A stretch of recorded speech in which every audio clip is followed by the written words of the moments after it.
So let's see, आजचा जो class आहे तो खूप महत्त्वाचा क्लास आहे आणि महत्त्वाचा याच्यासाठी आहे कारण आजच्या क्लासमध्ये आपण बघणार आहोत घनकचरा व्यवस्थापन नियम 2016 या टॉपिकवरचे सर्व प्रश्न. आज जवळपास आपण टोटल 33 क्वेश्चन्स बघणार आहोत. आपला जो टॉपिक काल कंप्लीट झाला होता त्याच्या नोट्स तुमच्यापर्यंत ऑलरेडी दिल्या होत्या. त्याच्यावरचा सर्व पार्ट प्रत्येक सेक्शन आपण व्यवस्थित पद्धतीने कव्हर केलेला आहे आणि त्याच अनुषंगाने आजचा जो हा पार्ट आहे खूप महत्त्वाचा आहे. कारण मी जसं तुम्हाला लास्ट टाइम पण सांगितलं होतं की हा जो टॉपिक आहे किंवा हा जो पार्ट आहे हा साधारणतः पेपरमध्ये 14 ते 16 मार्क्ससाठी विचारणार आहे. म्हणजे 7 ते 8 क्वेश्चन यावर डिपेंड करतील आणि एवढा महत्त्वाचा नाही तर अतिशय जास्त महत्त्वाचा टॉपिक आहे. त्यामुळे याला व्यवस्थित पद्धतीने तुम्ही समजून घेतलं असेल, त्याची व्यवस्थित रिव्हिजन केली असेल किंवा आपले सगळे व्हिडिओ तुम्ही आधीचे बघितले असतील आणि त्याच बेसिसवर हा एक महत्त्वाचा पार्ट म्हणजेच काय एमसीक्यू आपण आत्ता कव्हर करतोय या टॉपिकवरील. लक्षात आहे? व्यवस्थित पद्धतीने तुम्हाला याचं उत्तर द्यायचं आहे. साधारणतः 30 ते 40 सेकंद तुम्हाला दिले जातील उत्तर देण्यासाठी. त्यानंतर मी माझं उत्तर तुम्हाला सांगेल, जे करेक्ट उत्तर असेल ते. क्लिअर? शांततेने आणि व्यवस्थित पद्धतीने याचे उत्तर द्यायची आहे. चुका कुठेही होता कामा नये. ही चूक झाली सपोज आज, तरी आजची चूक तुम्हाला परवडणार आहे. कारण उद्या चालून जर का पुन्हा ही चूक रिपीट होत असेल किंवा पेपरमध्ये रिपीट होत असेल तर ते कधीही तुम्हाला फायद्याचं ठरणार नाही. त्यामुळे काय की व्यवस्थित पद्धतीने समजून घ्या. नियम काय आहे तो समजून घ्या.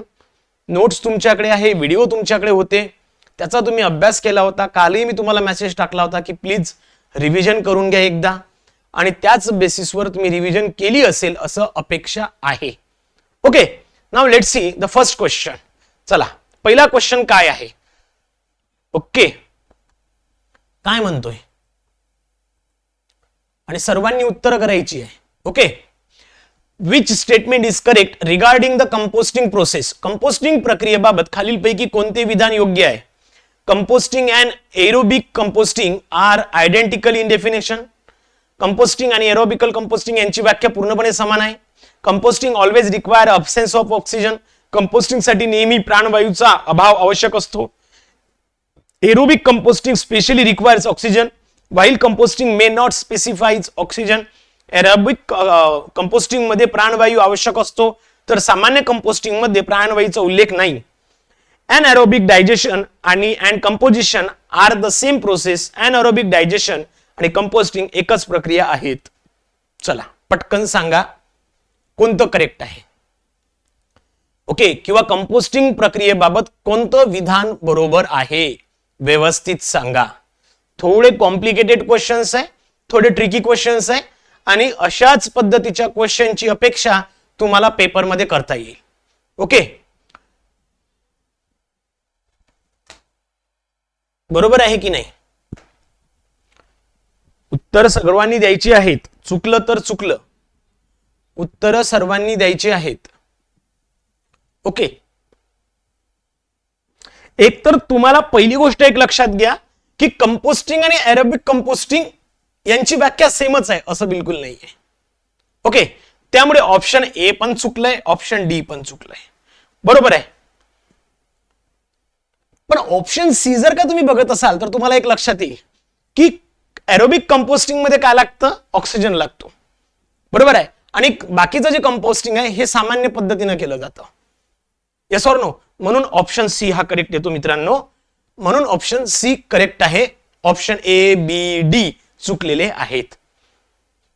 लक्षात राहील. चला next, second number. Which of the following is not a condition for combustible waste? ज्वलनशील कचरा साठी खालीलपैकी कोणती अट लागू नये? व्यवस्थित वाचून घ्या, काहीतरी उत्तर द्यायचे म्हणून देऊ नका. नॉन बायोडिग्रेडेबल जैविक विघटन न होणारा. Calorific value exceeding 500 kilo calorie per kg म्हणजेच 1500 किलो कॅलरी पर केजी पेक्षा जास्त उष्णांक. रिसायकलेबल अँड रियुजेबल पुनर्वापर योग्य आणि पुनर्निर्मिती योग्य. नॉन हजार्डस अधोकादायक. चला पटकन सांगा कोणचं करेक्ट येतं? ज्वलनशील कचरा साठी खालीलपैकी कोणती अट लागू होत नाही? खालीलपैकी कोणती अट लागू होत नाही?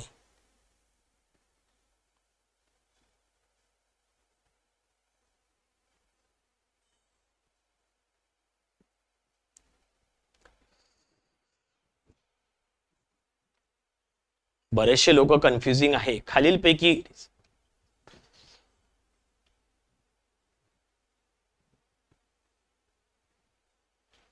कोणती अट लागू होत नाही?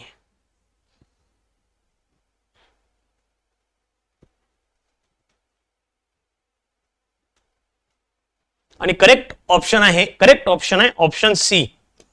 Option C, recyclable and reusable ही जी काही पद्धत आहे ही या ज्वलनशील कचरासाठी लागू होत नाही. करेक्ट ऑप्शन आहे recycle and reusable. Okay, next third number. A hotel generating 95 kg waste per day will be classified as. दररोज 95 किलोग्राम कचरा निर्माण करणारे हॉटेल कसे वर्गीकृत होईल? एक हॉटेल आहे जिथे 95 kg पर डे म्हणजे एका दिवसाला 95 किलो एवढा कचरा निघतोय, तर त्याला तुम्ही कोण्यामध्ये घ्याल? कोणत्या कॅटेगरीमध्ये घ्याल? बल्क वेस्ट जनरेटर मध्ये घ्याल, वेस्ट पिकर मध्ये घ्याल, नॉर्मल वेस्ट जनरेटर मध्ये घ्याल की ब्रँड ओनरच्या नावाने घ्याल? बरोबर आहे.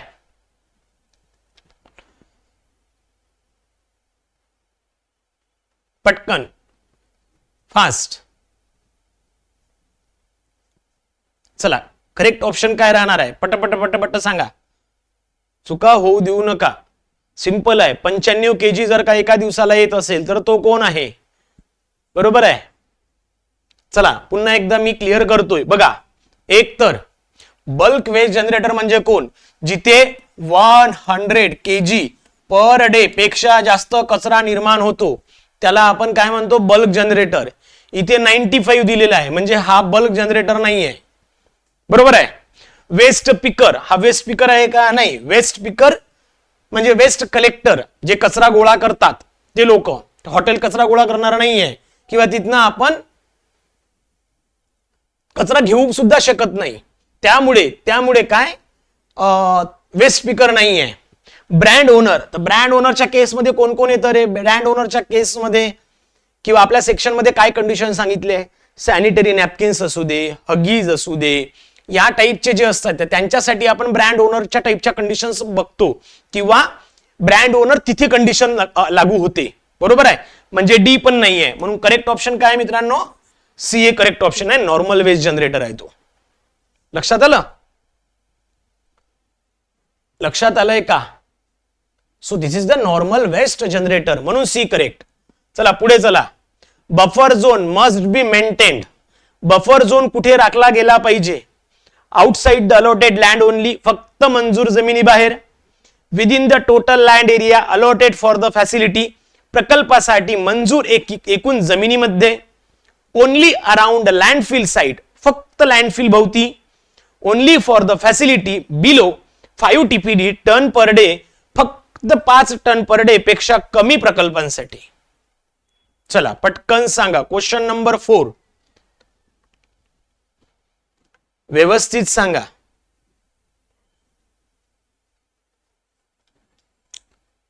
प्रश्न वाचताना व्यवस्थित पद्धतीने वाचायला पाहिजे, जेणेकरून कुठे घाई नको व्हायला. ओके. तर बफर झोन कुठे राखला गेला पाहिजे? कुठे राखला गेला पाहिजे? सगळ्यात महत्वाची गोष्ट, खरं तर बफर झोन कुठे इंडिकेट केला जात असतो? ओके. चला, बरेचसे लोक डी ऑप्शन बोलत आहे. डी ऑप्शन एकदम चुकीचं आहे. काय म्हटलंय? बिलो 5 टन, कमी म्हटलंय, पेक्षा कमी प्रकल्पासाठी. हे तर नाहीच येत ना, चुकून पण येणार नाही. डी ऑप्शन बरोबर येणार नाही. ओके. कारण मोर दॅन 5 टन जर असेल तर इथे शब्द चुकलाय. बिलो म्हटलंय म्हणजे चुकलंय काहीतरी.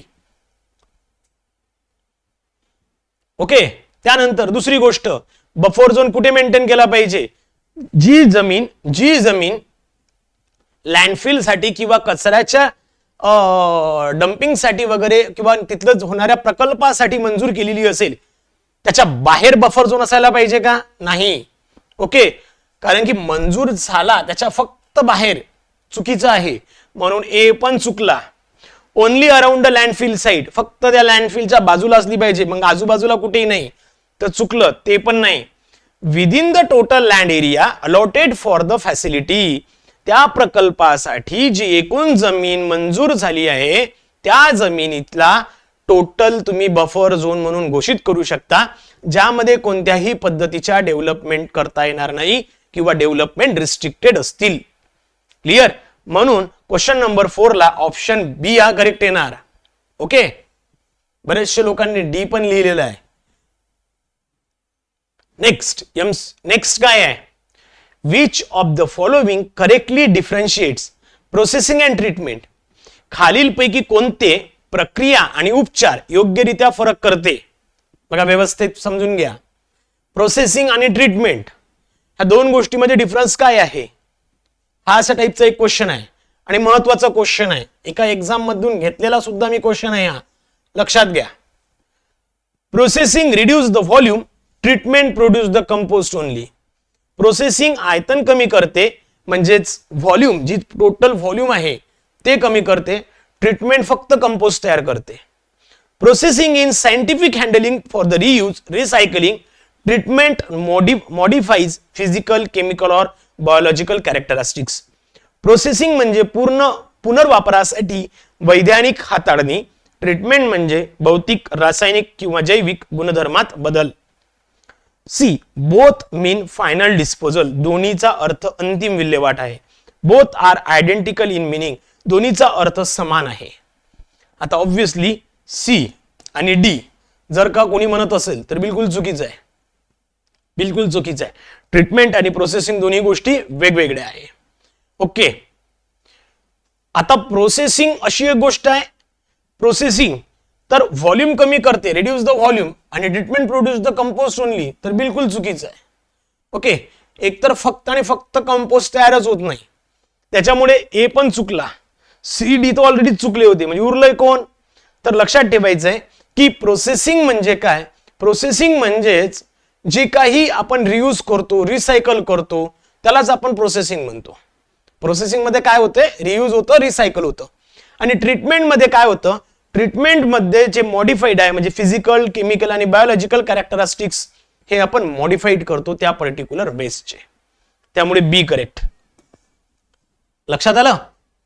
चला, मोस्ट ऑफ द नाही, सगळ्यांनीच बरोबर उत्तर दिलंय. छान. Next, use sanitary waste, diaper, pads etc shall बी. वापरलेला सॅनिटरी कचरा, डायपर, पॅड इत्यादी कसा टाकावा? मिक्स्ड विथ वेट वेस्ट, ओल्या कचऱ्यात मिसळावा. बर्न ॲट सोर्स, त्या ठिकाणीच जाळावा. wrapped securely and placed in a dry waste bin, सुरक्षित गुंडाळून कोरड्या कचऱ्याच्या डब्यात टाकावा. थ्रोन इन अ ड्रेन, गटारात टाकून द्यायला पाहिजे. ओके, तर आपण लास्ट लेक्चर मध्ये बघितलं होतं की त्या सॅनिटरी वेस्ट जे असतात, जे काही सॅनिटरी नॅपकिन्स आहे, डायपर्स आहे, याचा वापर झाल्यानंतर ते कोण्या पद्धतीत तुम्ही त्याला डिस्पोज करायला पाहिजे, हे आपण लास्ट लेक्चर मध्ये बघितलं होतं. आणि त्यामध्ये तुम्हाला माहित होतं की त्यात प्रोसिजर काय, त्याला व्यवस्थित पद्धतीने गुंडाळून एका कागदात म्हणा किंवा कापडात गुंडाळून त्याला ड्रायबिन मध्ये तुम्ही त्याला टाकायचं असते. क्लिअर? म्हणून C correct. Next, no waste generator shall throw, burn or bury waste in. कोणत्याही कचरा निर्मात्याने कचरा खालील ठिकाणी टाकू, जाळू, पुरू नये. ओनली बॅकवर्ड ओनली, फक्त स्वतःच्या अंगणात. स्ट्रीट्स, पब्लिक प्लेसेस, ड्रेन और वॉटर ड्रेन बॉडीज, रस्ते, सार्वजनिक ठिकाणे, नाले किंवा जलस्रोत. ऑथराइज लँडफिल आणि कंपोस्टिंग पीट, अधिकृत लँडफिल आणि कंपोस्ट खड्डा. ओके, तर हा कुठे जाळू नये खरं तर.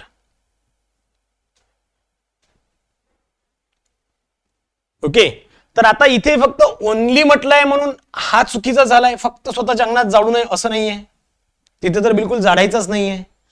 आणि ऑथराइज लँडफिल जिथे आहे, जिथे लँडफिल आहे तिथे प्रोसेसिंग युनिट असते, तिथे काही पण करा तुम्ही तुमच्या पद्धतीने इन द सेन्स काही करा, इन द सेन्स तिथे जी काही प्रोसेस आहे त्या प्रोसेस नुसारच होणार आहे. म्हणून हा पण चुकला, कंपोस्टिंग खड्डा पण चुकलाय. ओके, त्यामुळे काय, स्ट्रीट, पब्लिक प्लेसेस, ड्रेन्स आणि वॉटर बॉडीज, रस्ते आहे, सार्वजनिक ठिकाणे असतील, नाले आहे किंवा जलस्रोत आहे. जलस्रोत इज नथिंग बट द तलाव आहे, नदी आहे या ठिकाणी. तर ऑप्शन बी हे करेक्ट आहे. और organizing an event more than 100% at the unlicensed place requires 100 पेक्षा जास्त लोकांच्या कार्यक्रमासाठी परवाना नसलेल्या ठिकाणी आवश्यक काय आहे?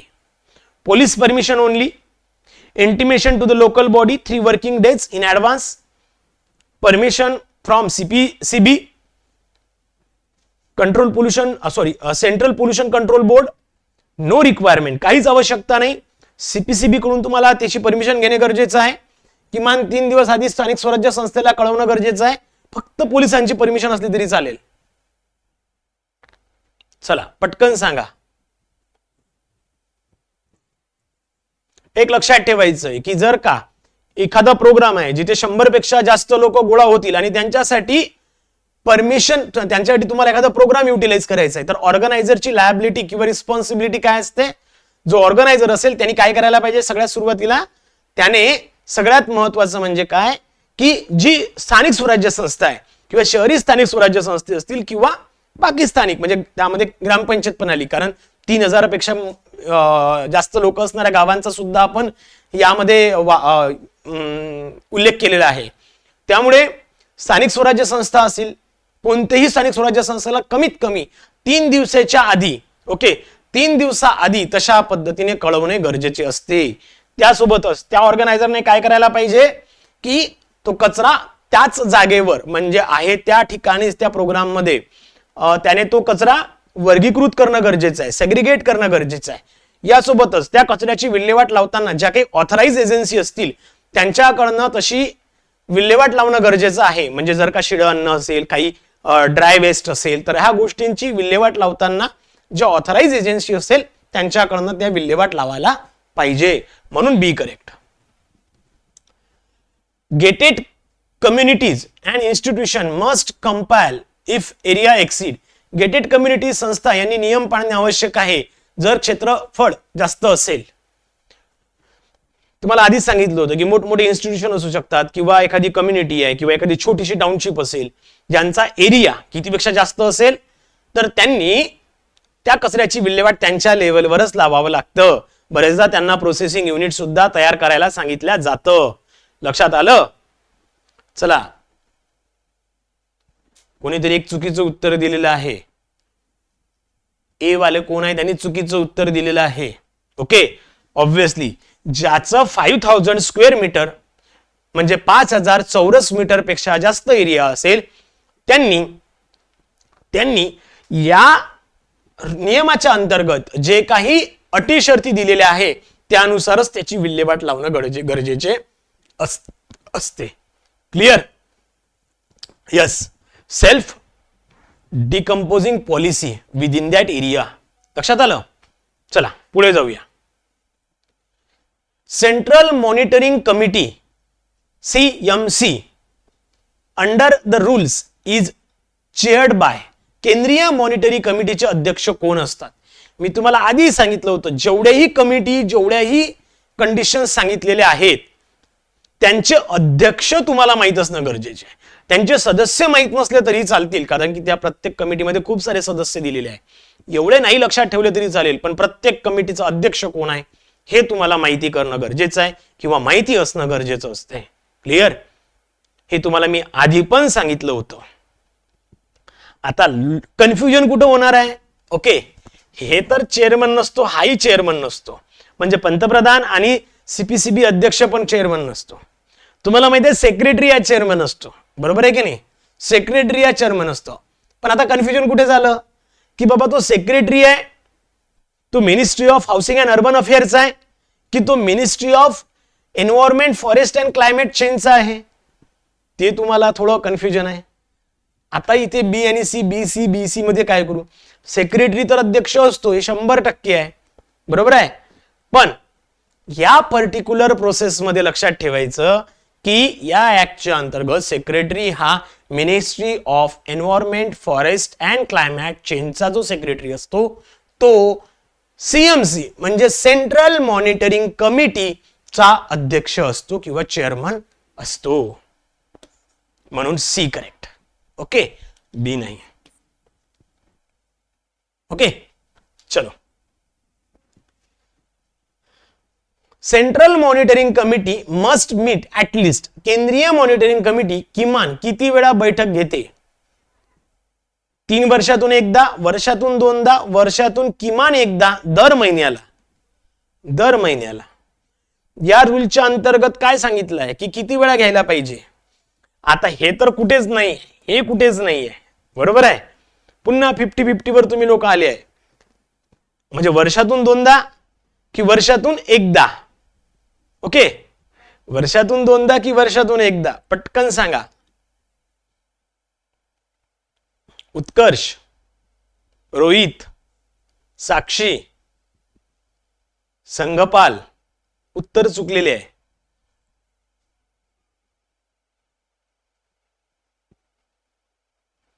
Once in a year. Once in a year, वर्षातनं किमान एकदा, किमान एकदा CMC ची बैठक व्हायला पाहिजे, त्यांची मीटिंग होणं गरजेचं आहे. ओके, चलो नेक्स्ट.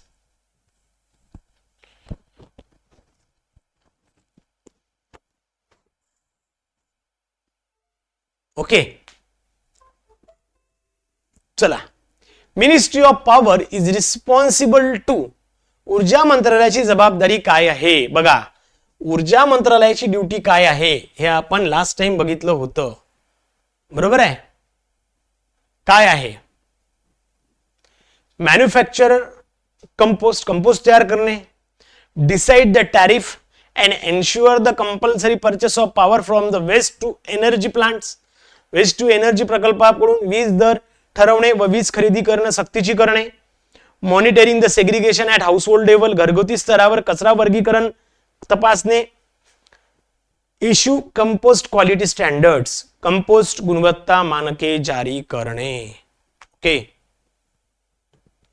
तर मिनिस्ट्री ऑफ पॉवरची काय जबाबदारी असते की जो वेस्ट टू एनर्जी जो काही फंड आहे त्यामधनं जे काही डिस्ट्रीब्युशन कंपनीज असेल, फॉर एन एक्झाम्पल महाडिस्कॉम वगैरे, यांनी त्यांच्याकडनं कंपल्सरी वीज घेणं हे महत्वाचं आहे. यासोबतच त्या विजेचे दर किती राहतील हे सुद्धा ठरवण्याचा अधिकार कोणाला आहे? मिनिस्ट्री ऑफ पॉवर, ऊर्जा मंत्रालयाला आहे. त्यामुळे बी हे करेक्ट येणार. 13.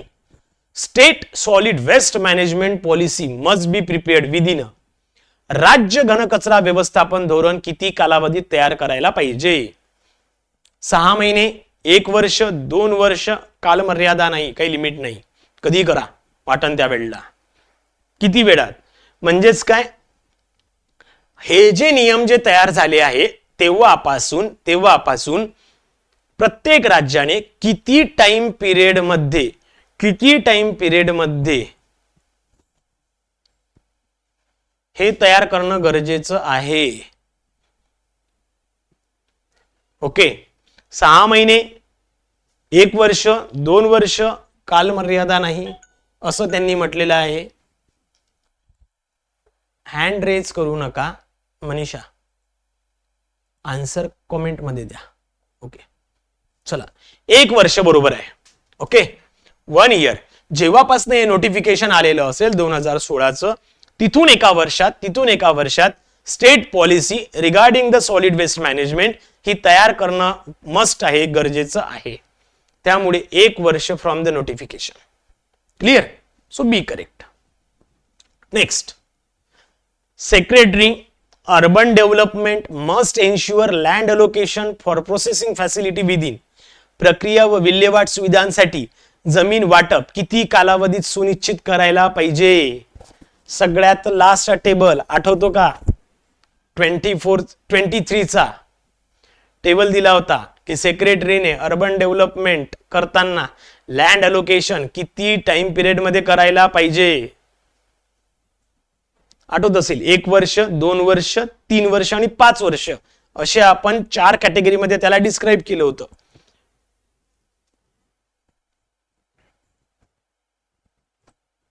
बरोबर. महिन्याचा तिथं तर विचारच नव्हता, म्हणून मग ए तर कॅन्सलच होणार, महिने हे पण कॅन्सलच होणार, म्हणजे दोनच उरलं, सी आणि डी. ओके. त्यामुळे एका वर्षात लक्षात ठेवायचं किती, जमिनीच्या संदर्भात एका वर्षात ते जमीन निवडून वाटप व्हायला पाहिजे, त्यासाठी 1 वर्ष त्यांनी दिलेलं आहे. लक्षात राहील. म्हणून C correct, option C correct. For a group housing or commercial complexes exceeding 5,000 square meter or 200 dwelling units, development plan must provide 5,000 चौरस मीटर पेक्षा जास्त किंवा 200 निवास युनिट्स पेक्षा जास्त प्रकल्पांसाठी विकास आराखड्यात काय आवश्यक आहे? पार्किंग स्पेस ओनली, फक्त parking, separate space for waste segregation and decentralize processing, कचरा वर्गीकरण व विकेंद्रित प्रक्रियेसाठी स्वतंत्र जागा, सिवेज ट्रीटमेंट प्लांट ओनली, फक्त एसटीपी, फायर स्टेशन, अग्निशमन केंद्र. हा चांगला माहिती आहे तुम्हाला प्रश्न. बरोबर. काय आहे? ऑप्शन बी करेक्ट आहे. सेपरेट स्पेस असायला पाहिजे, जिथे 2,000 पेक्षा जास्त ड्वेलिंग युनिट्स आहे, फ्लॅट्स आहे, निवास स्थान आहे, किंवा त्या जागेचा टोटल एरिया हा 5,000 चौरस मीटर 5,000 स्क्वेअर मीटर पेक्षा जास्त आहे. त्यांनी काय करायला पाहिजे रे? त्यांनी तिथेच एक सेपरेट स्पेस वेस्ट जनरेशन किंवा सेग्रिगेशन साठी द्यायला पाहिजे, नॉट अ जनरेशन, सेग्रिगेशन साठी, आणि तिथेच डिसेंट्रलाइज म्हणजे तिथेच प्रोसेसिंग युनिट असणं गरजेचं आहे. चला, बी clear. 16. Regional sanitary landfill may be set up for the cities within a distance of. प्रादेशिक सॅनिटरी लँडफिल कोणत्या अंतरातील शहरांसाठी उभारता येते? रिजनल म्हटलं, रिजनल 10 किलोमीटर, 25 किलोमीटर, 50 किलोमीटर की 100 किलोमीटर?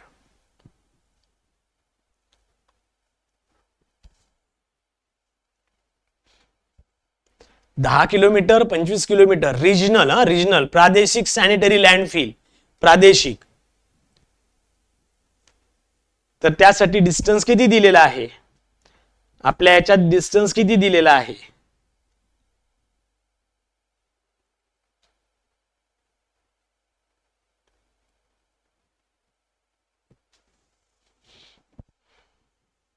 ओके, ऑब्विसली किती दिलेला आहे?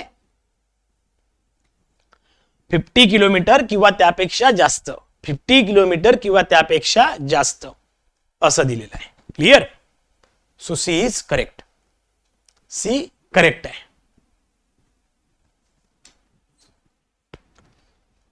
District collector must review performance of local bodies at least. जिल्हाधिकारी स्थानिक संस्थाच्या पुनरावलोकन किमान किती वेळा करतो? किती वेळा करतो? मंथली, मासिक, वन्स इन अ 6 मंथ, 6 माही, क्वार्टरली, तिमाही, एन्युअली, वार्षिक. डिस्ट्रिक्ट कलेक्टरने रिव्ह्यू जो दिला जातो ज्या लोकल बॉडीज आहेत त्यांच्या संदर्भात, त्यांच्या वेस्ट प्रोसेसिंगच्या संदर्भात किती वेळा द्यायला पाहिजे?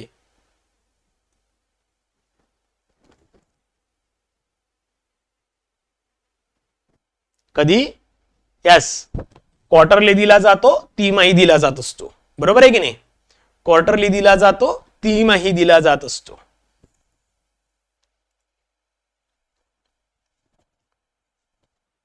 ओके, एक लक्षात घ्या, हे सर्व जे प्रश्न आहे खूप महत्वाचे आहे. मी तुम्हाला आधीही इन्फॉर्म केलं होतं की थोडे टफ क्वेश्चन असणार आहे, इम्पॉर्टंट असणार आहे, आणि अशाच पद्धतीचे क्वेश्चन तुम्हाला तुमच्या एक्झाम पेपरमध्ये सुद्धा बघायला मिळतील. त्यामुळे काय की व्यवस्थित पद्धतीने जर का याचा अभ्यास झालेला असेल तरच तुम्ही याची उत्तरे देऊ शकाल. कारण काय एवढे इझी प्रश्न पेपरमध्ये अपेक्षित नाहीये की बाबा जसे आपण लास्ट टाइम बघितले होते प्रत्येक वेळेला इझी, तर ते शक्य नाहीये. तर काय होतं बरेचदा की तुम्हाला थोडी हार्ड लेवल बघावी लागेल, जे की आपण आज बघतोय. आणि हे कधी शक्य होतं, ज्या वेळेला तुमची प्रॅक्टिस किंवा अभ्यास चांगला असतो. डायरेक्टच पेपर चांगला जाईल असं नसते कधी. त्यासाठी लागते प्रॅक्टिस, त्यासाठी लागते तुमचा हार्डवर्क. लक्षात राहील.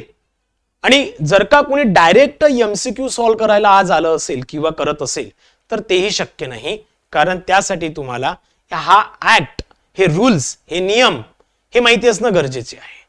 तर आणि तरच तुम्ही लोक काय हे प्रश्न सॉल्व्ह करू शकाल. क्लिअर. चला पुढचे क्वेश्चन बघूया. Buffer zone for waste processing facilities handling more than 5 TPD is notified in a consultation with 5 ton प्रति दिवस पेक्षा जास्त क्षमता असलेल्या सुविधांसाठी बफर झोन कोणाच्या सल्ल्याने जाहीर करतात? डिस्ट्रिक्ट कलेक्टर, जिल्हाधिकारी, सेंट्रल गव्हर्नमेंट, केंद्र सरकार, स्टेट पोल्युशन कंट्रोल बोर्ड, राज्य प्रदूषण नियंत्रण मंडळ, मिनिस्ट्री ऑफ पॉवर, ऊर्जा मंत्रालय. गुड. चला छान. Yes good. बरं समजा ऑप्शन करेक्ट आहे सी. हे जर नसतं, हे ऑप्शनच नसतं तर कोणतं ऑप्शन असतं रे? कोण सांगते? ज्याचा अभ्यास असेल तो सांगेल. यस संतोष, तुमचं बरोबर आहे. आता सी करेक्ट आहे, पण लक्षात घ्या की एसपीसीबी नाही आहे, स्टेट पोल्युशन कंट्रोल बोर्ड हे ऑप्शनच नाही आहे. तर कोणतं ऑप्शन असायला पाहिजे होतं? करेक्ट. यस, कोणतं ऑप्शन असायला पाहिजे होतं? पीसीसी. ओके. पीसीसी म्हणजे काय? पीसीसी म्हणजे काय? Pillars coaching classes. PCC pillars coaching classes नाही. पोल्युशन कंट्रोल बोर्ड नाही रे, कमिटी, समिती. यस बरोबर, पोल्युशन कंट्रोल कमिटी. क्लिअर. तर मग पीसीसी किंवा स्टेट पोल्युशन कंट्रोल बोर्ड दोन्ही बरोबर राहतील. Next, local bodies must submit annual report form number 4 by. स्थानिक संस्थांनी वार्षिक अहवाल कधी सादर करावा? कालच्याच लेक्चर मध्ये आपण हे डेट्स बघितले होते बघा. कोण? ऑर्गनायझर कोणाला देणार? लोकल बॉडीजला. लोकल बॉडीज कोणाला देणार? एसपीसीबी ला देणार. एसपीसीबी सीपीसीबी ला देणार. सीपीसीबी मिनिस्ट्रीला देणार. बरोबर आहे. सो सेकंड नंबरची डेट आहे. सुरुवात कुठून करायची होती ते लक्षात घ्या पटकन.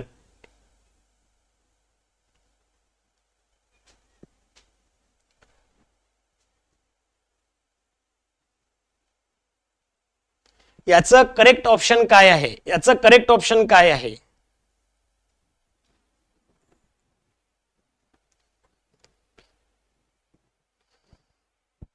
लोकल बॉडीज म्हणताय. लोकल बॉडीज त्यांचा अॅन्युअल रिपोर्ट फॉर्म नंबर 4 मध्ये स्थानिक वार्षिक अहवाल. लोकल बॉडी 30 एप्रिल पुढील वर्षी 30 एप्रिलच्या आधी. ओके. मी अजून तुम्हाला एकदा सांगतोय, ज्या डेट्स आहे, जे डेज दिलेले आहे, जो काही मंथ वाईज पिरियड दिलेला आहे, तो व्यवस्थित पद्धतीने हायलाइट करा. आपल्या नोट्स मध्ये व्यवस्थित पद्धतीने त्याला हायलाइट करून घ्या. त्याला व्यवस्थित पद्धतीने तुम्ही काय करा, शॉर्ट नोट ज्या मी तुम्हाला सांगितलं आहे, ज्या पद्धतीने काढायला सांगितलं आहे, तिथे सुद्धा तुम्ही शॉर्ट नोट मध्ये वेगळ्या पेनाने त्याला हवं तर लिहून घ्या, वेगळ्या कलर यूज करून तुम्ही त्याला लिहून घ्या आणि हायलाइट करा. महत्वाचा असतो. ओके. संतोष,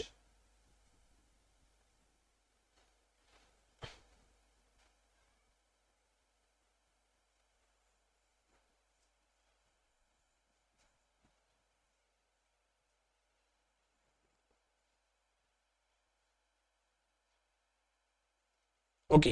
याच्यावर पुढे बोलू हवं तर. ठीक आहे, पुढे बोलू. पुढचा क्वेश्चन बघून घ्या.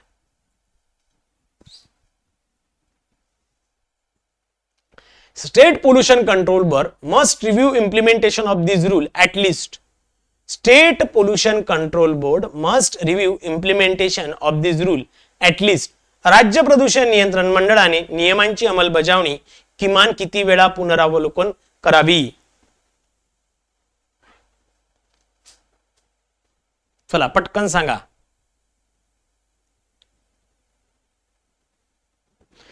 वर्षातून एकदा, वर्षातून दोनदा, तिमाही, दर महिन्याला. स्टेट पोल्युशन कंट्रोल बोर्डने जे काही नियमांची जी अंमलबजावणी आहे ती किती वेळा चेक करायची आहे किंवा त्याचा रिव्ह्यू द्यायचा आहे. एक्झॅक्टली सगळे बरोबर आहे. किती? ट्वाइस अ इयर, वर्षातून दोनदा. बरोबर आहे, ट्वाइस इन अ इयर, वर्षातून दोनदा. Next, SPCB shall issue authorization in form number 2 within. SPCB ने फॉर्म नंबर 2 मधील प्राधिकरण किती दिवसात द्यावे? किती दिवसात देणं गरजेचं आहे? पटकन सांगा.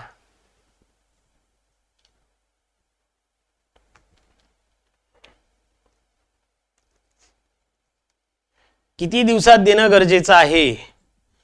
एखाद्या ऑथरायझेशनने जर का अप्रुव्हल साठी टाकलं असेल फॉर्म नंबर 2 मध्ये, तर SPCB ने त्यावर किती दिवसात देणं गरजेचं आहे? किती? एक्झॅक्टली 60 दिवसाच्या आत. 60 दिवसाच्या आतमध्ये ते देणं गरजेचं असते. Next, authorization granted by SPCB is renewed from. SPCB द्वारे दिलेले प्राधिकरण नूतनीकरण कालावधी किती असतो? किती वर्षाने त्याला रिन्यू करणं गरजेचं आहे? किती वर्षांनी? गुड, उत्कर्ष चुकलंय. डॉक्टर स्वप्नाली बरोबर आहे, रोहित बरोबर आहे, रेश्मा बरोबर आहे, साक्षी चुकलं, संगपाल चुकलं. दर 5 वर्षांनी, लक्षात ठेवायचं, दर 5 वर्षांनी त्याचं नूतनीकरण करणं गरजेचं असते. लक्षात ठेवा, लिहून ठेवा, हवं तर लिहून ठेवा. Next 23, industrial units within 100 kilometre from RDF refused derived fuel plant must replace at least of fuel within RDF within a 6 month. जो RDF प्रकल्पापासून 100 किलोमीटरच्या आतमध्ये जर का एखादा इंडस्ट्रियल प्लांट असेल तर किती टक्के फ्युएल हे रिप्लेस करायला पाहिजे, किती टक्के घ्यायला पाहिजे. ओके, त्याच्यासाठी पर्सेंटेज दिलेला आहे आणि त्यावेळी सांगितलं होतं मी की इम्पॉर्टंट आहे, लक्षात असू द्या. महत्वाचा प्रश्न आहे. साक्षी उगले. ओके, हा बरोबर, आता बरोबर आहे. किती? 5%. किती? 5%. So B is correct. 23, B is correct. 24, non-recyclable waste having a calorific value of 1500 kilocalorie per kg or more shall 1500 kilo calorie per KG किंवा त्यापेक्षा जास्त उष्मांक असलेल्या न रिसायकल कचरा काय करायला पाहिजे? त्याला लँडफिल मध्ये टाकायचा पाहिजे का, की मोकळ्या जागेत पुरावा, की RDF साठी सारख्या कंडिशन साठी वापरायला पाहिजे, की त्याला मिक्स्ड करायला पाहिजे, बाकी कचऱ्यात मिसळायला पाहिजे? तर असा कोणता कचरा आहे जो नॉन रिसायकलेबल असतो, किंवा असे कोणते मटेरियल आहे की ज्याची कॅलरीफिक व्हॅल्यू 1500 किलो कॅलरी पेक्षा जास्त असते, पर केजी पेक्षा जास्त असते? बरोबर आहे. तर नॉन रिसायकलेबल जसं की काच वगैरे जो आहे, रबर आहे, पॅड आहे, हे जे आहे हे ज्याची व्हॅल्यू 1500 पेक्षा जास्त असते पण नॉन रिसायकलेबल म्हटलंय, तर मग अशा कचऱ्याला कुठेही त्याची जी काही हाय कॅलरीफिक व्हॅल्यू आहे ती वेस्ट न करता त्याला कुठेतरी युटिलाइज करायला पाहिजे.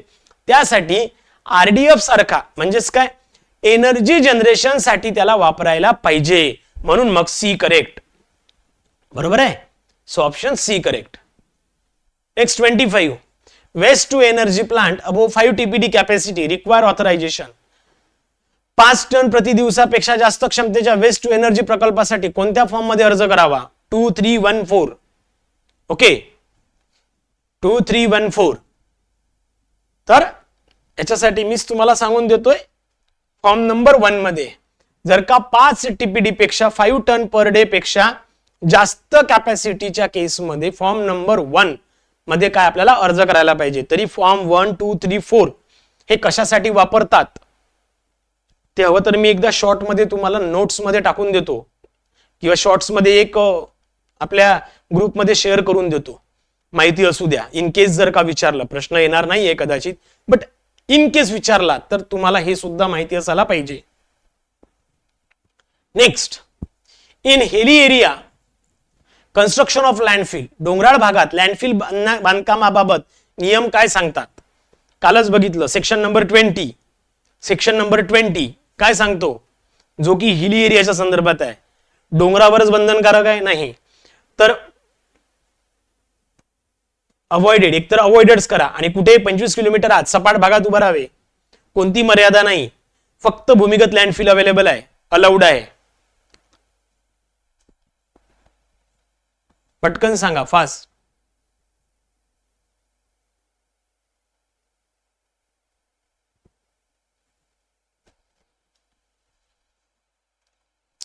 शंभर टक्के बरोबर आहे सगळ्यांचं की डोंगरावर तशा पद्धतीने लँडफिल अलाउड नाहीये.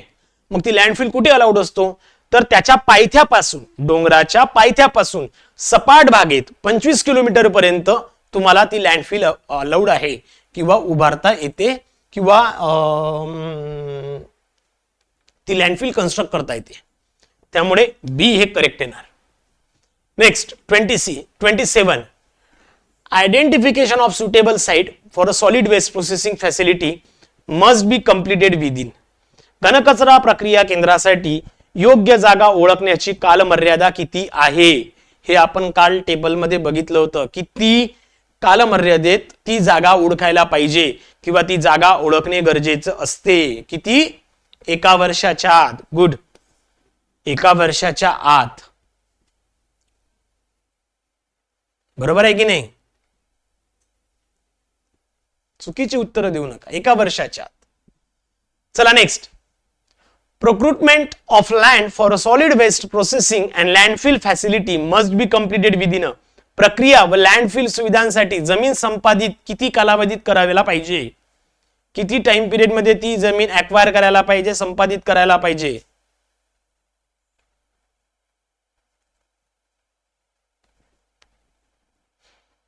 सॉलिड वेस्ट प्रोसेसिंग साठी बरोबर संतोष. शुभांगी चुकलं, 3 वर्षासाठी नाहीये. किती आहे? 2 वर्षासाठी. 2 years is the correct option. बरोबर की नाही?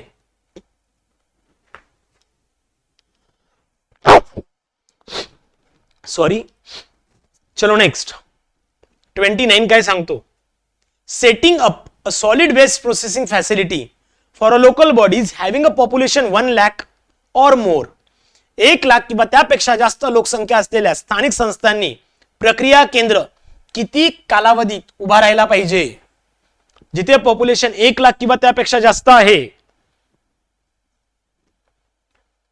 जिथे पॉप्युलेशन 1 लाख किंवा त्यापेक्षा जास्त आहे त्यांच्यासाठी किती टाइम पिरियड दिलेला आहे?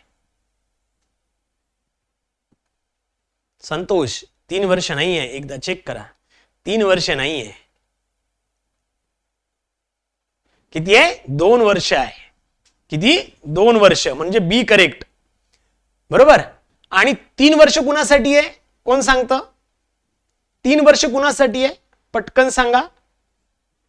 3 वर्षासाठी पण त्यांनी दिलंय, पण कोणासाठी आहे?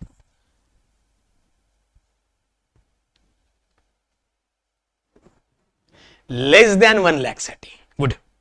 जिथे 1 लाख पेक्षा कमी आहे त्यांच्यासाठी. चला पुढे जाऊया. बायो रिमेडिटेशन और capping of old dump site must be completed within. जुने कचरा डेपो बायो रिमेडिएशन कॅपिंग करण्याची कालमर्यादा किती आहे? सांगा पटकन. किती वर्षात तो जुना जो कचऱ्याचा डेपो आहे त्याला तुम्ही बायो रिमेडिएशन किंवा मग त्याला तुम्ही कॅपिंग करू शकता? किती? एक्झॅक्टली 5 वर्षात. म्हणून ऑप्शन सी करेक्ट. बरोबर आहे, म्हणून option C correct. Next, state level advisory body must constitute within राज्यस्तरीय सल्लागार समिती किती कालावधीत स्थापन करायला पाहिजे? राज्यस्तरीय सल्लागार समिती किती कालावधीत स्थापन करायला पाहिजे? बरोबर आहे. त्यात खूप सारे लोक होते, तुम्हाला मी आधी सांगितलं होतं, पण त्याचा अध्यक्ष कोण असते हे माहित असणं तुम्हाला गरजेचं असते. किती? बरोबर, गुड. चला छान. 6 महिन्याच्या आत. किती? 6 महिन्याच्या आत. नेक्स्ट. आता तुमची जी डेट्स होते ना, जे मगाशी तुम्ही म्हणत होते सर डेट्स डेट्स डेट्स, ते इथे आहे. ती जी मगांचा क्वेश्चन होता डेटचा, तो तुम्ही सर्वांनी एकदा रिपीट बघायचा आहे. आणि आता बघा, state pollution control board must submit the consolidated annual report to the CPCB. SPCB ने सीपीसीबी कडे कधी, कोणत्या तारखेपर्यंत सबमिट करायला पाहिजे? किती आहे?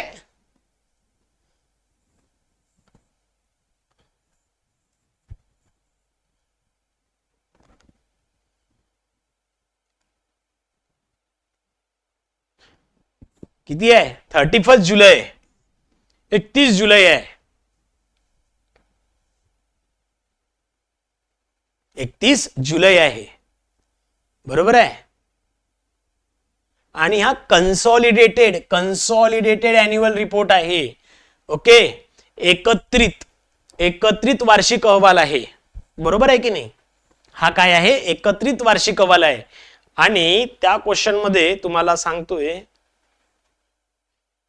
काय आहे, हा फक्त अॅन्युअल रिपोर्ट होता. तो अॅन्युअल रिपोर्ट वेगळा आहे आणि कन्सॉलिडेटेड अॅन्युअल रिपोर्ट वेगळा आहे. ओके,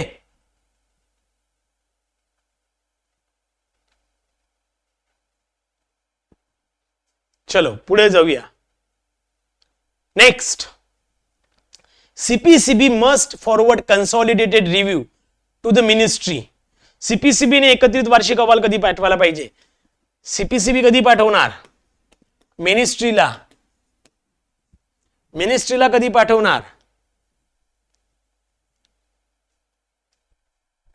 कधी? Yes, 31 August. 31 August, correct. 31 August. मी तुम्हाला लक्षात ठेवायला सांगितलं होतं, आठवतं का? लक्षात ठेवायला सांगितलं होतं. एप्रिल मे सोडून द्यायचा. एप्रिल मे 16, जून जुलै ऑगस्ट. पहिल्या दोन याच्यात 30-30, खालच्या दोन याच्यात 31-31. बरोबर आहे. कसं? ऑपरेटर टू एसपीसीबी,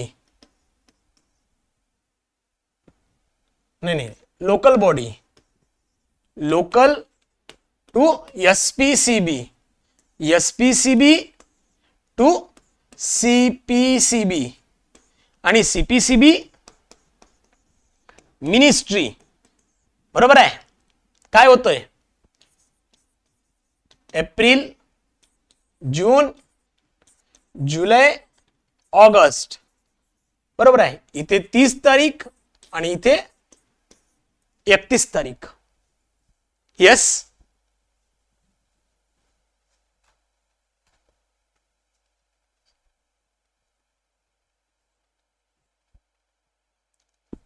चलो क्लियर. So 30 August. नेक्स्ट, चला अशा पद्धतीने पूर्ण द सॉलिड वेस्ट मॅनेजमेंट वरचे प्रश्न संपलेले आहे.